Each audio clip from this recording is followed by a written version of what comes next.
ஒரு விளையாட்டா இல்லை மனித உயிரான்னு பார்க்கும்போது, தமிழினத்தோட மனித உயிராக பார்க்கும்போது, தமிழரோட உயிர் எனக்கு முக்கியமாக எனக்கு தோணுது. நம்ம வீரத்தை வேற மேலே அதனால. அதுக்கப்புறம் அது 2017. 2019 நீட்டு தேர்வை திணிச்சிங்க. வருஷம் எத்தனை குழந்தைங்க சூசைட் பண்ணி சாகுறாங்க? யார் கொண்டு வந்தது இந்த நீட்டு? யார் மூலயமா? அதுக்கப்புறமா வந்து ஈழம் வார் 2009. அப்போ 65 இந்தி திணிப்பு, 77 கச்சத்தீவை கொடுத்தது, 2009 இலங்கையில் ஈழம் தமிழர்கள் இறந்தது, 2017 ஜல்லிக்கட்டு, 2019 நீட்டு. இந்த 5 சம்பவத்தில் 4 சம்பவத்தில் காவு. நீங்களும் காவு, விஜயும் காவு, அவரும் கூட்டம் போனால் காவு வாங்குது, நீங்களும் எத்தனை வந்த ஒரு சில திட்டங்களால் காவு வாங்குது. அதனால் காவும் சேர்ந்து என்ன பண்ணுது? இப்போது அது வந்து தூய சக்தின்னுது, இவங்க வந்து நட்பு சக்தி. இல்லை சார், அவங்க விஜய் இதுதான் இங்கே தான் வருது. இல்லை, விஜயை காட்டி அவங்க வேணா ஒரு அரசியல் பண்ணிட்டு இருக்கலாம். விஜயும் காங்கிரஸ்க்காக காத்திருக்காரா இன்னமும்? அதனால தானே இவ்வளோ பஞ்சாயத்தும்.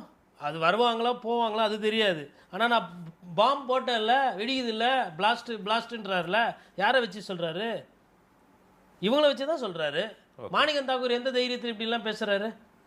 ஒரு வேளை திமுக சரி வெளில போயிடுங்க, இல்லை வெளியே ஏற்றிடுறோம் அப்படின்னு சொல்லிட்டாங்க அப்படின்னா, சரி ஏதோ ஒன்று இருக்குது. ராகுல் காந்தி கிட்டே போனால் யாருமே எல்லாம் திட்டு விழும். அப்பா என்னப்பா மண்டூஸ் மாதிரி இப்படி பண்ணி வச்சுருக்கியப்பா, என்னப்பா அப்படின்ற மாதிரி பிரச்சனை ஆகிடும்.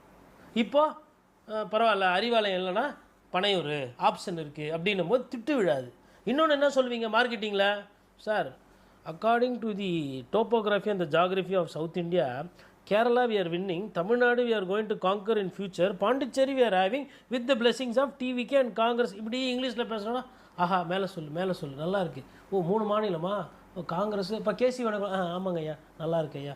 அப்படியா? சரி, மலையாளம் வந்துடும், தமிழ்நாடு வந்துடும், பாண்டிச்சேரி யூனியன் பிரதேசம் வந்துடும். பரவாயில்ல, திடீர்னு 3 ஸ்டேட் வின். பிரமாதம். குணா கமலில் இவர் சொல்லுவார் இல்லையா ஐயா, அந்த மாதிரி ஆகிப்போச்சு. இதை மூளை செலவை ராகுல் காந்தியை செஞ்சுட்டாங்க.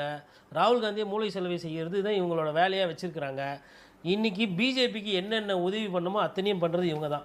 அதாவது உறவாடி கெடுக்கிறதுன்னு ஒன்று இருக்குது. அந்த வேலையை தான் இப்போ மாணிக்கம் தாக்கூர், பிரவீன் சக்கரவர்த்தி, அதுக்கப்புறம் அந்த கிரீஷ் சோடங்கர்லாம் பண்ணியிருக்காரு.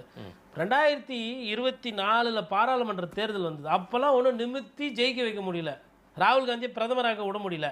இப்போ இங்கே ஒருத்தர் முதலமைச்சராக உட்காந்து இருக்கிறாரு தமிழகத்தில், யார்? ஸ்டாலின் அவர்கள். அது பிடிக்கல. திமுக தோக்கடிக்கணும், அதுக்காக பண்ணுற வேலை தான். சொல்கிறீங்க?